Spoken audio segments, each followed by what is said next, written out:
Meeting called to order. Start with the pledge of allegiance.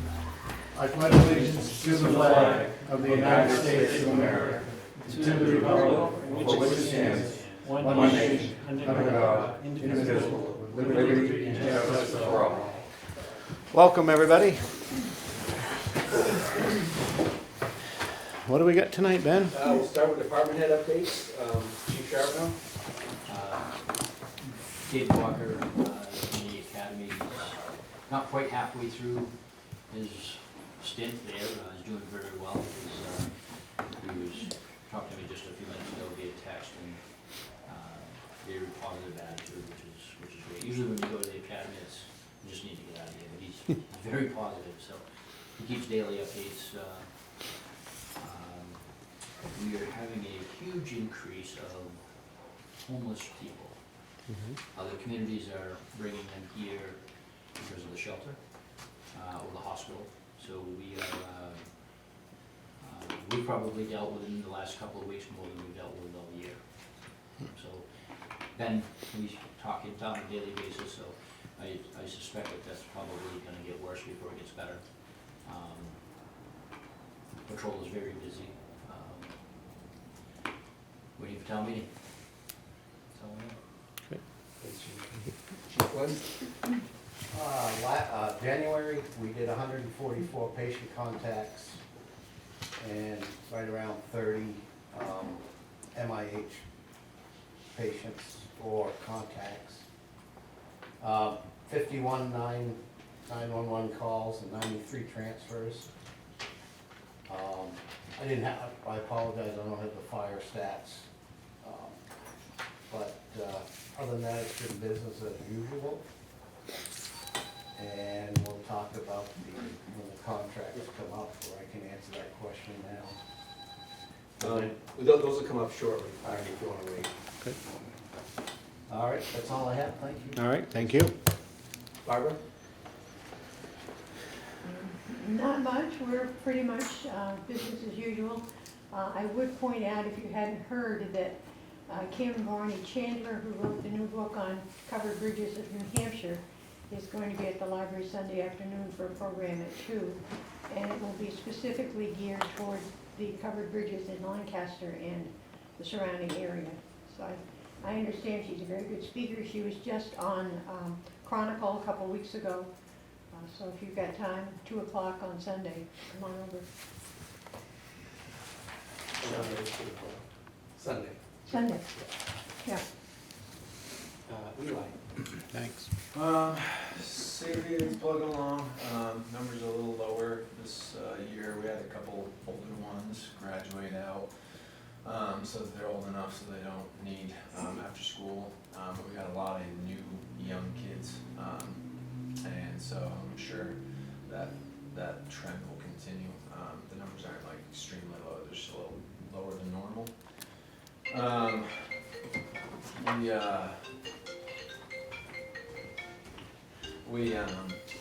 Last week of basketball had a very good travel season.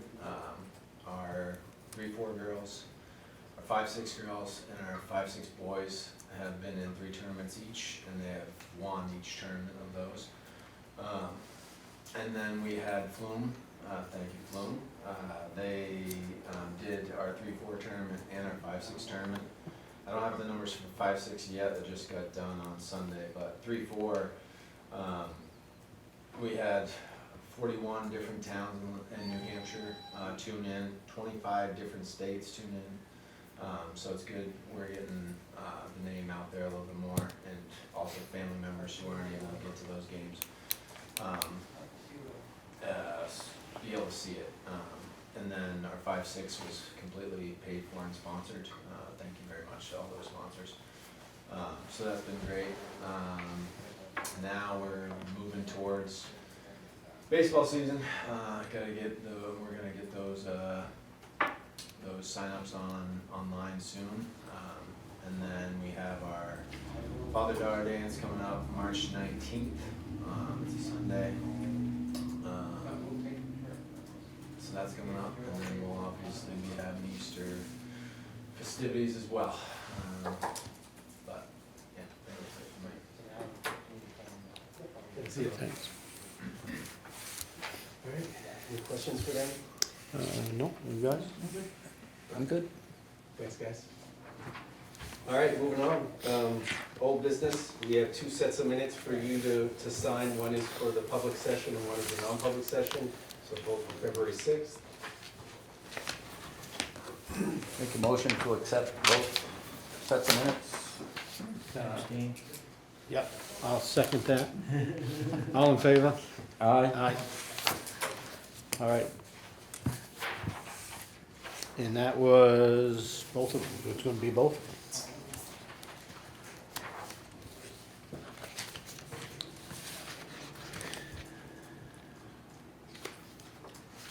Okay, so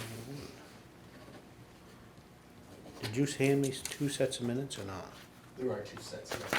Yep. I got one. Yep. Right here. So we did both of them in that motion, or? Yes. Okay.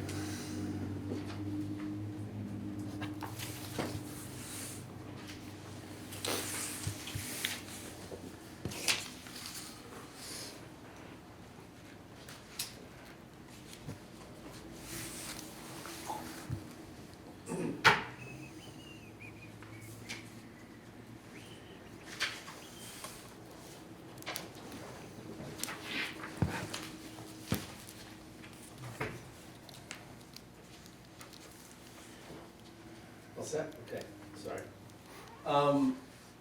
We have our fire and EMS contracts for our local communities that we contract with every year. The first one is the town of Guildhall for fire coverage. We provide first due fire coverage to Guildhall at a cost of $4,000. We need you guys to sign it, and then we would forward to them to sign. Was it something that Randy wanted to talk about before he's tied up on the phone? I think he was here for questions. Okay. And this is with the new increase? Not the fire, the next 3, the EMS ones. Okay, will so be- we didn't increase the fire. No, no. Fire's still the same.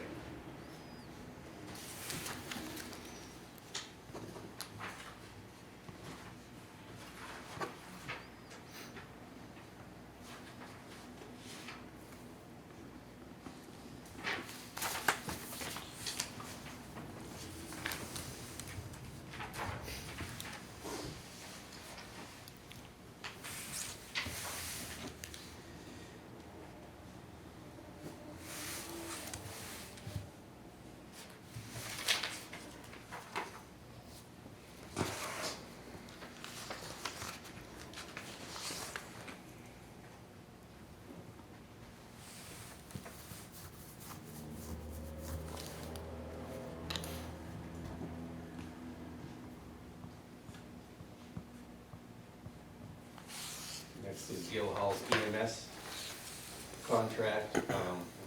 This year's rate, it's based on a per diem population rate of $45 per person. Contract is $11,745, based on a census of 261 people.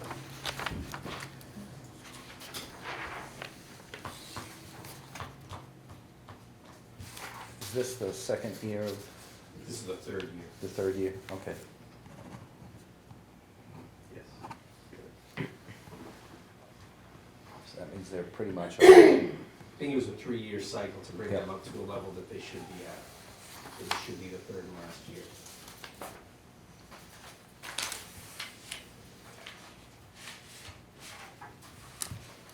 And these again are to provide first due ambulance coverage.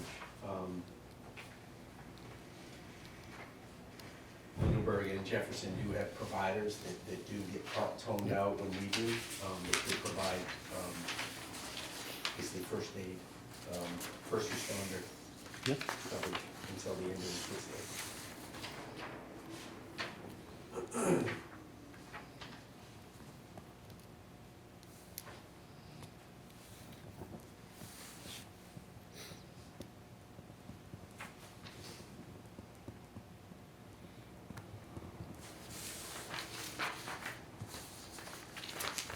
Next one is, what was it, Jefferson, Town of Jefferson, total contract price $49,815.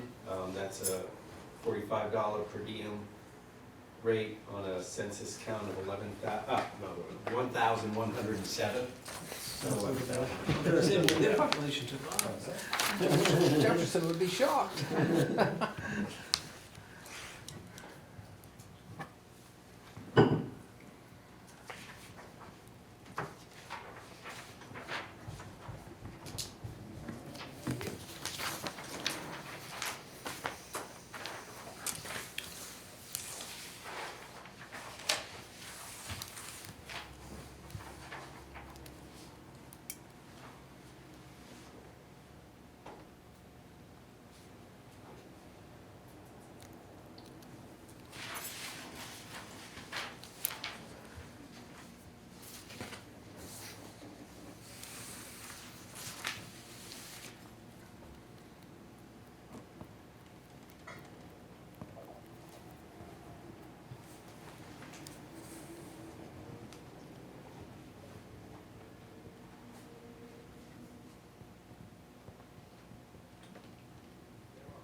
And the last one is the town of Lunenburg. Total contract price to provide EMS coverage is $58,590. Again, a $45 per diem cost on a census rate of 1,302 people. Gotta read the numbers right on that.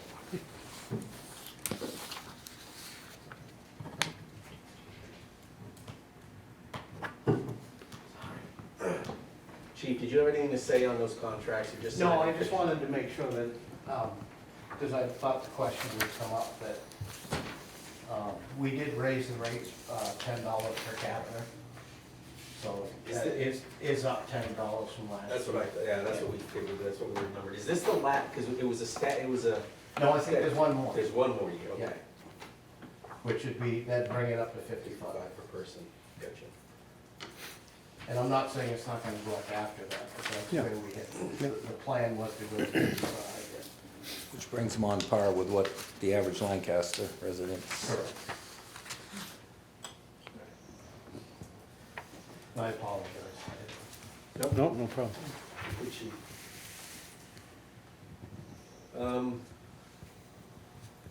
Moving on, Mount Prospect Road update. So I think at the last meeting, we talked about the hedgerow along Mount Prospect Road along that corner. I talked to the property owner, John Davidge, last week. He was back from his trip, he called. We had a good conversation, told him about the concerns. He said he's more than happy to talk to myself and Tim Brown, the highway foreman, and discuss options. He recommended maybe bringing the selectmen. I thought maybe Shane would be appropriate. He has more experience in this type of stuff than even myself, which isn't saying much, but.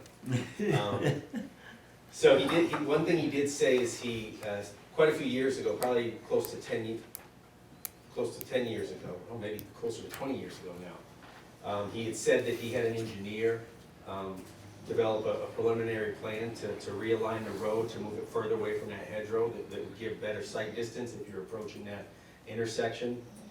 He's gonna reach out he's gonna try to track down who the engineer was, he couldn't remember, see if he could get a copy of that plan.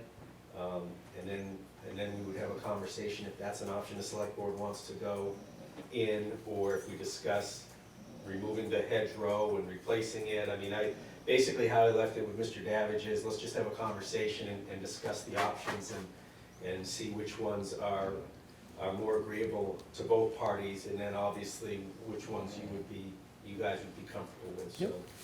So, how we left it is we're gonna wait and see if we can get our hands on that copy of that road plan. And then if so, or if not, after we decide which way or the other, we'll make an appointment to do a site visit.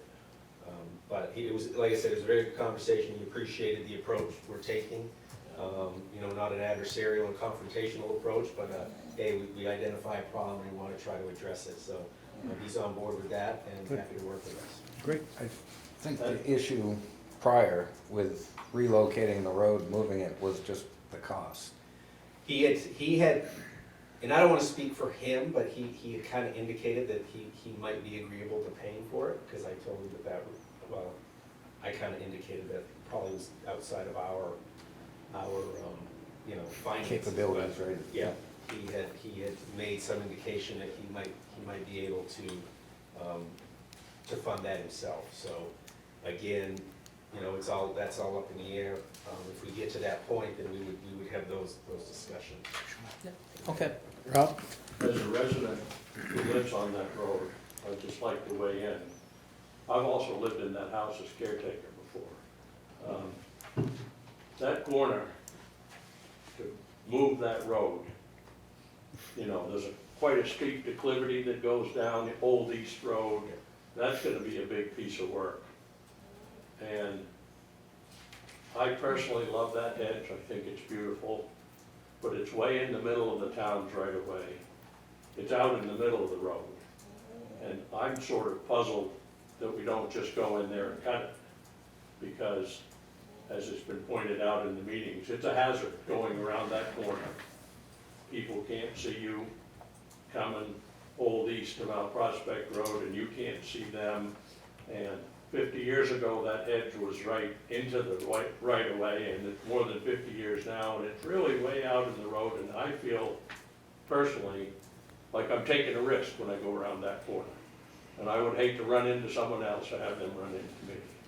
And so I'm sort of, if you want to hear my opinion, I would hate it if someone cut my hedge, but that hedge is in the middle of the town's right of way, and I think we're being way more polite and bending over backwards than is necessary.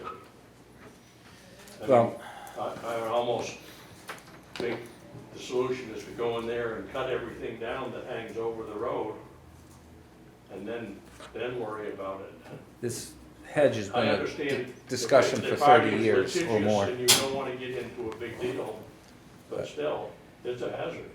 because during my first term back in the mid-90s, hedge was a discussion then. I'll move in whatever direction you guys want me to do, but Let's try to continue on the path I that we like the are. approach that we're taking. Talk to me, Yep. And Well, just as a Hopefully- resident, since we've been discussing this since the 90s, I'd rather see it resolved Well, in the next 6 months than the next 60 yeah, years. and I think we're on that path. Do you agree, Ben? yeah, Okay. there will be a solution. I Yep. don't know what it is yet, but there will be a solution. Yep. I will not rest until there is. Oh, geez. You're to hear first, guys. I mean, they don't mind going by my house with that mower and mowing, they put it vertical and they cut down everything right beside my stone wall. And that's on Mount Prospect Road, and nobody says anything or anything, they just cut it. So I don't see why that doesn't apply to that hedge there.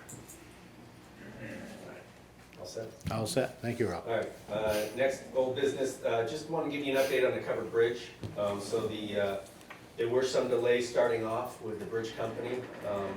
Mainly, there was just some staffing issues, there were some illnesses, COVID outbreaks, so they were down some staff, finishing up some projects. They're back, they're here, they've been working pretty much full-time for the last probably 3 or 4 weeks. They did run into one issue, all the accident damage is fixed. One issue they ran into, of course, as you remember, we contracted with them to redo the decking, which was a project we wanted to do this year anyways, but we figured while they're there fixing that, we would do that. Pulling up those deck boards has proven to be an issue because they, I guess the state is the ones that did the work to rebuild that bridge close to 20 years ago. And the decking was attached to the joist with 3/8" by 12" ring shank spikes. The gentleman that's running this crew said that typically, you know, a timber frame, a bridge crew, stuff that is not permanent, like the framing structures, but more like the trim and the floor that would be replaced in subsequent years, they try to be good stewards in that instance, so they look towards the replacement aspect of it. So they usually use 8" spikes, so it's easier to pull up. They demonstrated a tool that they've used, that they usually use, and it pulls up the boards where they attach kind of a hook to a small excavator, and they They put it underneath the decking board, and you just kind of pull up, and it usually pulls right up. They were bouncing that bridge up and down, and the decking board wasn't moving a bit. So they've had to basically cut the heads off of every spike that's holding down those floorboards, the decking boards, and then once they cut the heads off, then they can pull those up. But then they are finding, because the spikes are so big, it's eating up, it's splitting a little bit the joists. So in order for them to have any need to attach the new decking, they're gonna have to sister on in some areas some new probably 4x6 beams across. So there's some added expense and added labor, but it will be done, and it will be done. So if anybody wants to pull those deck boards up again in 20 years to replace, it'll be a lot easier. So that should probably be wrapping up within the next couple of weeks, and that bridge will be open. I did have them take a look at the Mount Orr covered bridge, and of course, all this money, the money that's paying for the decking, and then this Mount Orr project I'm gonna talk about is coming from the extra bridge money that we got from the state through the bill. We got $135,000 to address red listed bridges, of which the only two really we have in town are the covered bridges. So the Mount Orr Bridge, the last time it was damaged by an accident, I don't know who did the repair, but they didn't complete it because there's some cross beams, upper cross beams, the first ones as you enter the bridge from the New Hampshire side, hadn't been replaced. And then the gable end siding hadn't been put back on.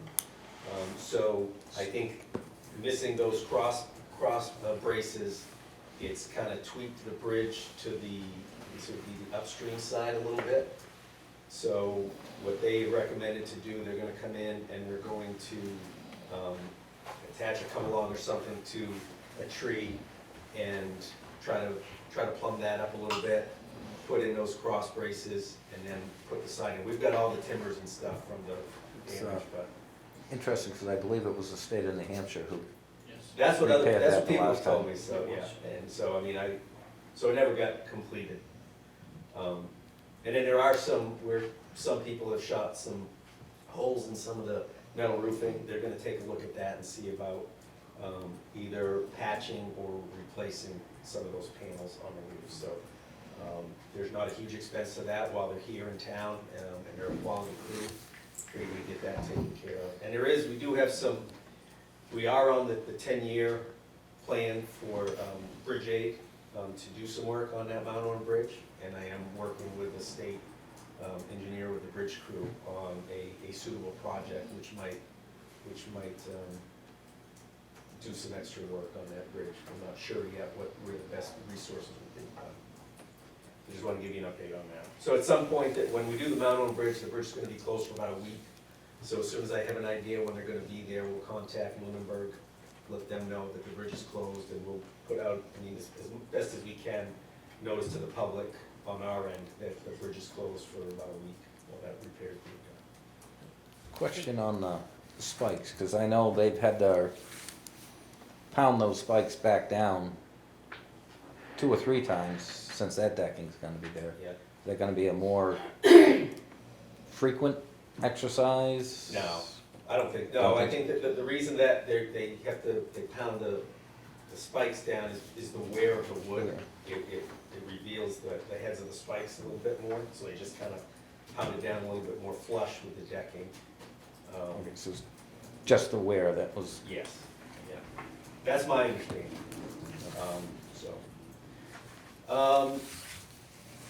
another old business that it came up later after the agenda was put together, just the Libby house that we talked about, our offer was not accepted. So we won't be buying that house, at least this year. Yeah. Also, to bring up, well, I think at the last meeting I mentioned, I think it was the last meeting, putting the international dump truck, plow truck back out to bid, because we never got any offers when we put it out with a $5,000 minimum bid. We didn't get any interest at all. After that meeting, apparently Bert Gilbert, who does a lot of our heavy equipment repair, spoke with Tim Brown and said he'd be interested in that truck and he'd be willing to barter, basically swap service for the truck of up to $3,000, which I think that Tim Brown originally, when we were talking, thought that 3,000, if we were to put a minimum bid on it again, 3,000 would be the way to go. So I hadn't, after I heard that, I didn't put an ad together to put it out for bid. I thought I'd bring it to you guys to see if we can just go that route. I think it would benefit the town to do that, but it's your decision.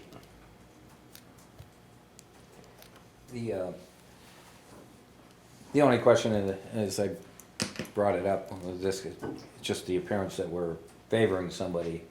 Although, again, we've done this before with pieces of equipment, repetitively advertised it. And usually if there's no interest the first round, there's no interest on the second or third round. And we're spending hundreds of dollars on ads. And we might get $100 for it. Yeah. I don't have a problem with Down here, we had zero interest. Yeah, we had zero It was interest. like We- nobody was lowballing it, there was right. nobody at all. it. We tried the process and it didn't work. And he came forward with this. Can benefit the town by getting some repair work. Is that what it is, repair work too? Yeah, basically repair work on, some of our heavy stuff that we can't do because usually it's because we don't have the tools, or the true expertise of those heavy equipment and stuff. We send to Bert, and he does a great job, treats us very well. And what, if you don't mind, I mean, whenever we have a problem, he drops whatever he's doing, comes down, bails us out. I have no problem. Bill boss? Do we need to make a motion? Yeah. I'll make a motion. All right, second. I'll second the motion. All in favor? Aye. Aye. All right. We'll go on to new business. I guess, I know there's two people here, and I apologize to make you wait, but now we're at new business. Jude Gessel is here. He's on the agenda further down, but we can move him up. I appreciate that. Yeah. So Jude's here in your packet. There was a letter from Jude. Jude is behind on his taxes, and we have a payment agreement that's been in effect since, I think, 2018. Yeah, maybe even earlier than that, but yeah, I've been in a hole for a while and I'm really ready to get out. So I was hoping that you guys might be able to help me out. I mean, I'm willing to do what I can too, but in fact, I have something I wanted to show you. Just to show you where we're at with this. I guess I'll show you first, shall we? See, this is what we have on 2022. This is what the principal is, well, you know what it is. But I got a PDF from Leanne Dwart, and I added up all the interest I paid in that time, and that's what that number is there. So I mean, I've been paying a lot in this, and I'd love to get out of this hole that I'm in. And as I said in the letter, I did a lot of work on Main Street. You guys, Leon, you probably remember when I was doing your old building factory. Yep. Yeah. And then the Granite grind, and that was the double S. You know what kind of a board show that was, with that patent board, rough cut lumber on it. It looked like something you'd see in a hunting lodge, not on the Main Street. But, so I've done a lot, and I really want to get out of this. I'm pretty 99% sure I can come up with that principal payment. And what I'd like, if you guys would do it, is to waive that interest penalty. If you could do that, I can get out of this. I mean, I can pay this off by the end of the month.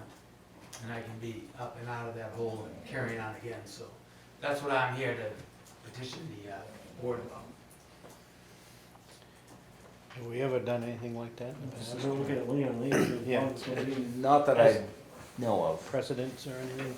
and we would be setting a precedent by doing this. But like I was showing Troy here, I mean, even what is owed, you know, for the total money that I owe, I've overpaid with just the interest rate. It's not like, you know, it's something I'm trying to get for nothing. I mean, I certainly have put a lot into it. And I understand that, and when I was in the state legislature, I worked to lower that interest rate. Yeah, well, didn't they lower it? They finally did, yes, but that was, That's what I was saying to Ed when we were first making this, putting this deal into tuition. I said, you know, here you are having trouble making the payments and they hit you with a higher interest rate. You know, what's up with that? the issue was the interest rate was originally set in the 1980s when the bank interest rate was 15 or 16%. And you had big landowners that wouldn't pay their property taxes because the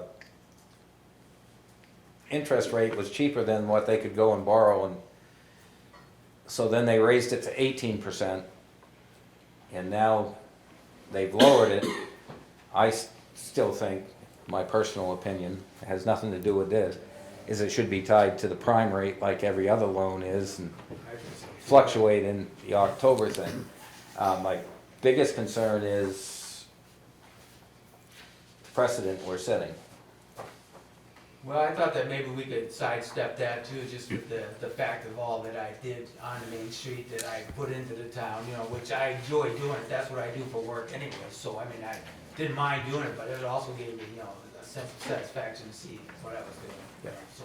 Well, I mean, I did add a lot to definitely Main improved Street. those buildings on Main Oh, there's Street, no doubt. but Yeah, and then other people kinda took off after that, We- and, you know, it was just what you needed, somebody to, you know, start, even what they did over there at Simon and Tanner, you know, that was like the first one, you know, they started fixing that up, and then it's kinda like the neighborhood thing, and then somebody else does it, you know, and that, right now, the main town looks pretty good, Main Street, and it's pretty good shape, so I feel kind of partly responsible for that, and thought that maybe I might be given a little bit of a break here.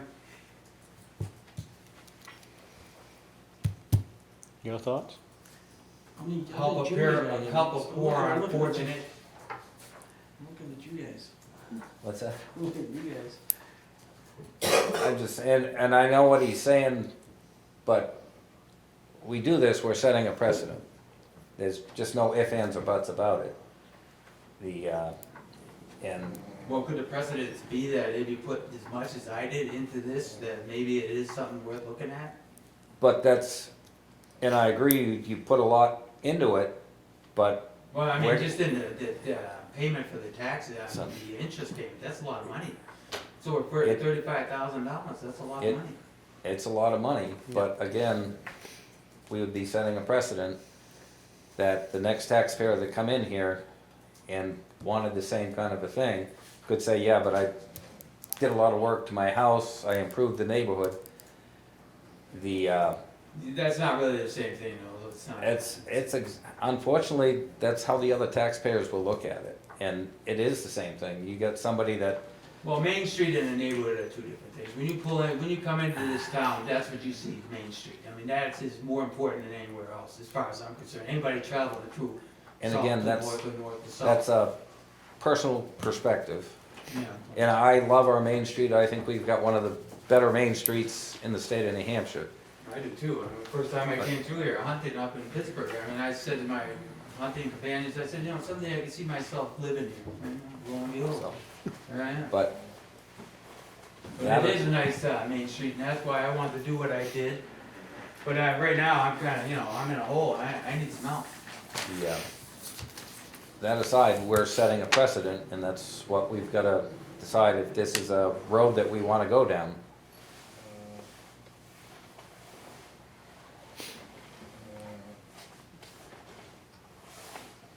And this has been going on for how long?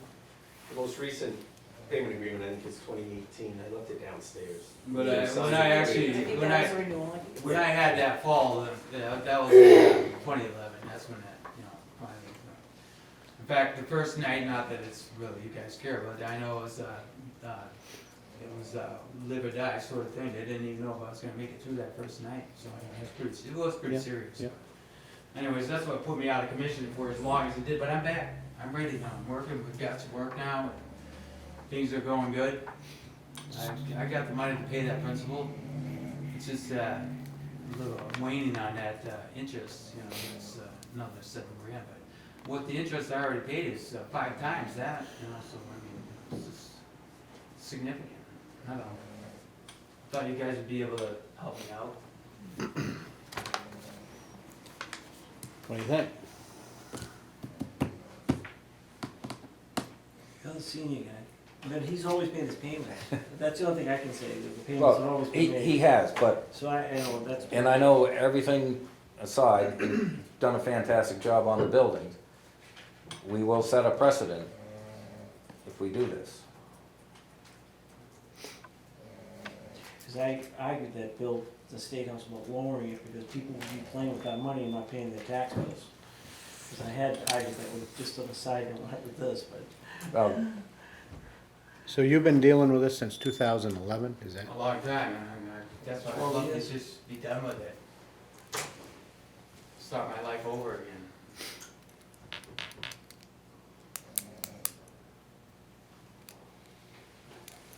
It's an awful long time to let it fester.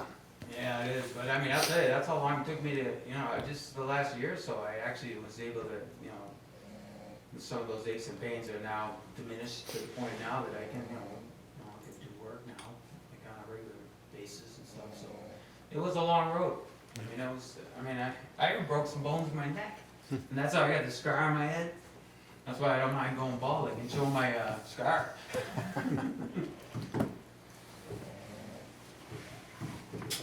So. What do you want to do?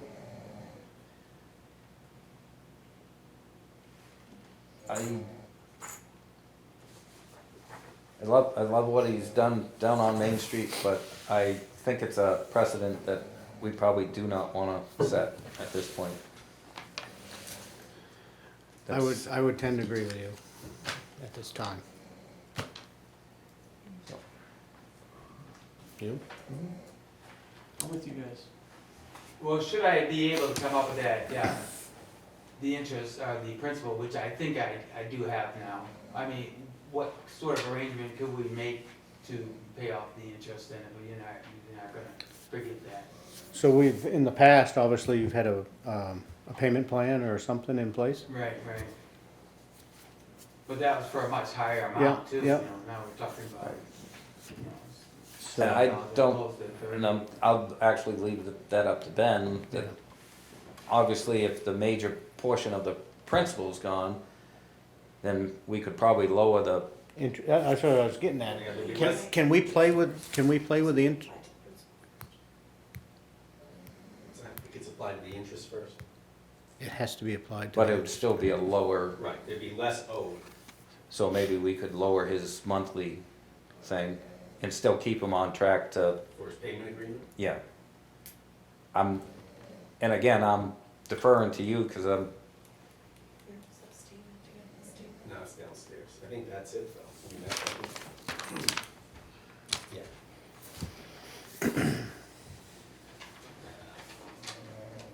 So total amount, That's a little more than what you have, but, so per is 10. I mean, the more you pay down on it, the less interest you're gonna pay over the life of the True. right, agreement. and So- then the lower interest rate should kick in on the newer taxes, so it wouldn't be as high. I think it was 18% for some of them. Was 18. Is that high? Yeah. Oh, Oh, wow. That's yeah. what his interest. Well, there's a reason we kept it that way, so, people that, multimillionaires, like, I won't mention names, but, wouldn't be playing with the town's money. Yeah, It's but that Rate hike. actually went out with the interest rates dropping to Yeah, 2 or 3%, that, Mhm. So, yeah, I don't know what you want me to do. I mean, We've asked, I think I'm, so I think- if you pay, I mean, the balance you owe right now, Jude, Well, not to mention, if this, your interest right now, well, accrued till, so the end of that's December. December. So we don't know what your interest accrued as of right now is, although some payments have been made. But even on this statement, it's $7,600. You're saying you could possibly come up with the principal, which is $26,000. So you actually, if you pay the interest, and you're gonna be paying down the principal by $20,000 too, yeah, that's definitely gonna change what you're building your interest at. So your interest isn't gonna And accumulate that as will, much. and that will get rid of the two oldest, which is building at 18%, which will put you on the 2019 lien, which is building at 14%, so that'll get you down too. But, I don't know. Yes, I mean, it would be in your best interest, Jude, if you had that money to pay down on it, to just put it down, and then that reduces your principal owed, which would And reduce. Definitely affect that payment that we're making right now, that monthly payment. Well, I mean, we It could, does. we could readjust that payment agreement if you want. However, the Right. more, if you decrease the payment, then you're gonna be paying longer, which means you're gonna be paying more interest. Right, so you might you're just chasing your tail. No, that's what Yeah. this is all about, I've had it up the year with paying that, interest, I wanna get out, I wanna Right. breathe fresh air again. Yeah. So, but anyways, I appreciate your time. Okay.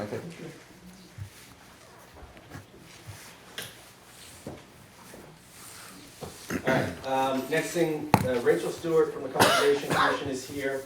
In your packet is the town forest stewardship plan. You guys had kind of a draft of this, Yep. I don't know, a month or two ago. This is a more formal thing, and she even, Conservation Commission even came up with just a map to identify the sensitive areas. that you have. All right, go.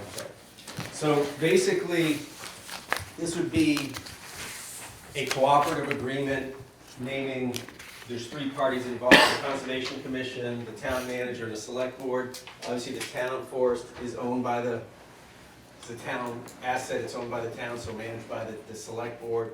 We really haven't had any involvement of the Conservation Commission in past years, but we, forming an active commission over the last few years, there's interest in maximizing its potential and ensuring that it is the natural resources in that property are well maintained and taken care of. So the stewardship plan just outlines the roles and responsibilities. The ultimate decisions of anything would be the select board's decision. However, it would be based on information and recommendations that the Conservation Commission and the town manager come up with at the time. And I think this would be a good partnership between all parties involved to ensure there's that asset of the town is maintained for as long as possible. I don't know, Rachel, did I get everything good enough? I mean, I'm happy to answer questions. I mean, basically, it's like the most studied parcel in town. We've had all these assessments done on it. And it just comes down to it's got some very high value for wildlife habitat and certainly the water quality and flood resilience. So we're just trying to strike a balance of protecting that. I mean, that's what this plan would do, but at the same time, improving access for residents. So fixing up the heritage trail on both ends so it's easier to walk into, rerouting the heritage trail so it stays on Causeway Street and gets off the private property. And I spoke to the snowmobile club earlier about rerouting corridor 5 to get it out of the most sensitive spots and not fight with the beaver dam. And so it's a pretty light touch. Let's see if we can just stabilize things and have people use it. And I don't know, I'll answer questions if you want. Rob? I'd like to comment that I think this sounds like a great idea. And it kind of defines what's been undefined for quite a while. My suggestion, however, would be that you have the town's attorney just look at the status right now, because as I understand it, the town voted in 1960 or so to make it a town forest. Now, the laws in the state have changed since then, but the laws now say that a town forest is under management of the Conservation Commission. I think what Rachel's trying to do is be practical here and make it work for everybody. The only thing I'm bringing up is there are state rules about town forests, and it is legally a town forest. So probably wouldn't be a long process to figure it out, but it should be figured out before you make an agreement that some disgruntled parties might take steps. Okay. If I can Rachel? respond, I mean, the select board, and I worked with Ben on this, we just set up a little chart to clarify, the Conservation Commission will do a stewardship plan, the select board will approve it. Correct. That we'll work with partners on the trails and things like that. So this is actually less about those management roles that Rob's talking about, and it's more about what we're proposing to do for the next, say, 5 years around stewarding the resource. So I would say if you want to do that. Don't misunderstand, I'm not speaking against what you're saying, I think this is perfect. I understand, but I'm saying that's probably a separate conversation if you want the town attorney to look at that management rules document. This is really about, Yeah, I'm good at where we're at with this. yeah, I mean, we've come a long ways, yeah. and we at least have a direction to go with that property, where before it was a free-for-all. Nobody really even knew it existed. And Yeah, I actually thought it was probably the 1960 it became a town forest. That's probably when they instituted the actual thing somewhere at one time. The warrant Town article, took right, Rob? possession of tax warrants on the 3 farms up there, I think, right after, Is it- before that's World it? War II, and then, that's how that The happened. warrant article was 1960, is that what you're talking about? Rob? yeah. Yeah, I was thinking that's because somewhere I was reading, because it was originally set aside for firewood for Firewood, yeah. widows and children, Right. believe it or Yeah. not. That Well, was, I looked into that, and I think that's a common belief, but I couldn't find any substantiation to that. I read it somewhere and I'd love to find the documentation again, but Yep. And I've dug in and I'll show you what I've got. I'm just saying, so it was a, if there is a legal precedent, you need to understand it. We can get into a new agreement. so it was set aside for a unique purpose and, which we don't really have anymore. Yeah. The, No, I think we're headed in the right direction right now. it's a positive thing. They come out with things of way, multiple people, multiple uses for that tract of land. It's a nice tract of land. And I like this direction of, again, multiple uses and So I think I think probably what would be appropriate is if you guys take an official vote to approve a stewardship plan in a partnership with the Conservation Commission. Would that be, is that kind of what you're looking Yeah. for, Rachel, I think? Yeah. Yeah. And then if you guys want me to reach out to our attorney and ask him about on a separate issue and ask him, I don't know. the other groups, just like the Heritage Trail, there used to be a group that originally put that. Have we discussed with those groups? Yeah, Yeah. we had several, those people who originally, well, I don't know, originally worked, but recently worked on the Heritage Trail. They came to a meeting, last year, because the Conservation Commission wanted to take it on as like a project. And it's slow, but, this is a good starting point to improve that Page Hill access. So, yeah. So on that, you were heavily involved. I don't know how Oh, yeah. heavily involved in the snowmobile Yeah, club. no, we are, and I went out with you, and I forget the gentleman's name from Matt. West Berwick or East Berwick. Yeah, Matt. And so we did identify that the snowmobile trail is going through a very sensitive area, as you can see on this map. And the proposed reroute around that sensitive area is doable. There's no issue with the snowmobile club doing that. So, again, not knowing what we had out there, we just put a trail through. And it was good. Yep. Matt, the ecologist, said they did a good job Yep. given, what you had to work with. Right, but now that it's been identified, Yeah. then we can Well, that- kind of stay away from it. A lot of that trail was the old Kilkenny Railroad. there. Well, that too, and apparently the Causeway Road went through there at some point, through that beaver dam, right? Or the beaver- I don't think that was the road, but there used to be a little bridge that went Okay. across the lower section of the beaver dam. Okay, And whether that was an old snowmobile trail or not, I'm I not don't- sure. But I can remember it being there. yeah, there's some Walking over it. car parts out there. There is.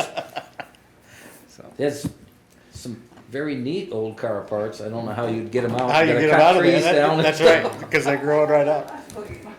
But they Yeah. were, most of that area was old farms, Yeah. so, and when something didn't run anymore, they parked it in the backfield and Put it out to pasture. Yeah, pretty much. so, But I like it. It keeps the multiple uses and sure. It's, it was kind of interesting. I was in a meeting with the Northern Forest Center people who got a grant to do some of this trail work, and they had a good comment that we don't want to put too much into the trails there. because right now, it's not used by a lot of people. And so, first I think we wanna make sure that people are actually gonna use it before, and, you know, I've worked with Ben, we don't want new trails, Right. you know, we just wanna stabilize like the What we main have. tote roads. Right.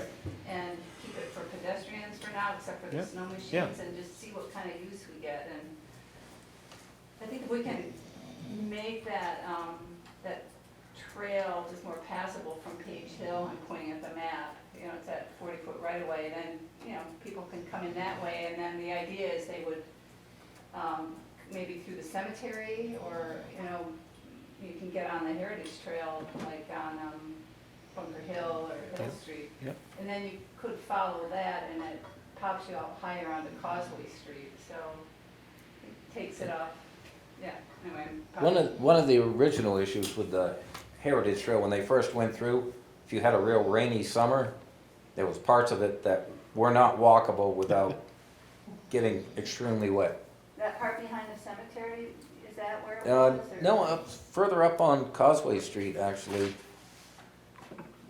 That The, makes there sense. was one very wet Wet area. area. Yeah. Is that why it goes across the private property now, or? Uh, Yeah. Was it- no, I think that was just the most direct route that they were Oh. trying to find. So, Anyway, not to Okay. take too much more time, but, yep, you know, it's a pretty light touch. and- Yep. So can I get a motion? I'll make a motion, we accept the plan. I'll Second? second. All in favor? Aye. Aye. Thank you. Yep. Thank you. All right. Moving on. Still new business. So a couple weeks ago, and I'm glad the two chiefs are still here, we had a meeting with an attorney from the Attorney General's office, as well as two representatives from the Department of Environmental Services, to discuss mainly 600 Main Street, but also 250 Main Street owned by Dan Benoit. The 600 Main Street property has some heavy state violations, environmental violations that they've been, had many site visits. It's going through the enforcement process through the courts. Now they're getting into the collection process. But basically they met, the AG, they wanted to meet with the town to discuss, see what local violations there may be, and see what our plans were to try to address those. So, we had a long meeting with them. They outlined what they've been doing over the last several years. We had some discussions about the history going back of that property. And then they asked if we'd be interested, they recommended we speak with the town attorney, which we did speak with Frizzell. We had a meeting with him to talk to him about our path forward. And he basically, Attorney Frizzell recommended that we start investigating any local violations that there may be on the 600 Main Street and 250 Summer Street properties. And then start addressing those if we do find any. And then we would be kind of in partnership with the state and their investigation as well. So Attorney Frizzell felt it would be in our best interest, obviously, to keep you guys in the loop on that, because it might be a lengthier process than just a simple sign violation or something like that. So that's what I'm doing. Okay. And then as we move forward with any, basically any letters, identified violations and any enforcement measures, when and if we get to that point, we'll notify you guys and let you know. I guess one of the biggest concerns has been homeless people using the Summer Street property for living in the vehicles that are there. Yeah, no, and that's as we've gone through and over the last couple of weeks started doing research on what violations there are, that is definitely an identified one at that location where it acts as basically a salvage yard, which is not permitted to be. The last permitted use for that location was a auto dealership. There's nothing being sold there, and Mr. Benoit actually doesn't even have a license to sell vehicles either, so. I think that was It appears revoked. that he's also sprawled onto the neighbor's property too. On Summer Street, Yeah, we'll take a look at that. Wonder who the neighbor is. That would be a good, Yeah. to be able to address. Yep. He's done much in his property. Oh, Yes, sir. right, The, gotcha. and I know the state has a very sizable lien on the 600 Main Street property already. Yeah, Okay. we're aware of that as well. I think they're ready to collect. Yeah. So it was, I mean, it was a good meeting with the state. They are very appreciative with the town of doing what part we can, and we're happy to do it as well, to try to address those issues that we find at that location. So anyways, that's your heads up. Okay, thank you. Couple other things. We need to reappoint Charity as the tax collector. Uh-huh. I don't know, she smiles too much when I bring checks into her. They have the vote, right? Make a motion to appoint Charity Baker as town's tax collector. I'll second it. All in favor? Aye. Aye. Second thing is, back when I was the town planner, I was also a code enforcement officer, and Ed, who was the town manager, was also the code enforcement officer, so there were two code enforcement officers. When Ed left, it just became me that was a code enforcement officer, so these conversations with the AG's office and our own attorney talking about enforcement of violations, we felt it would be in our best interest to appoint another individual to be a code enforcement officer, so I'd like you guys to appoint Robin Irving as an additional code enforcement officer. Okay. Make a motion to appoint Robin Irving as code enforcement officer. Second motion. Okay, all in favor? Aye. Aye.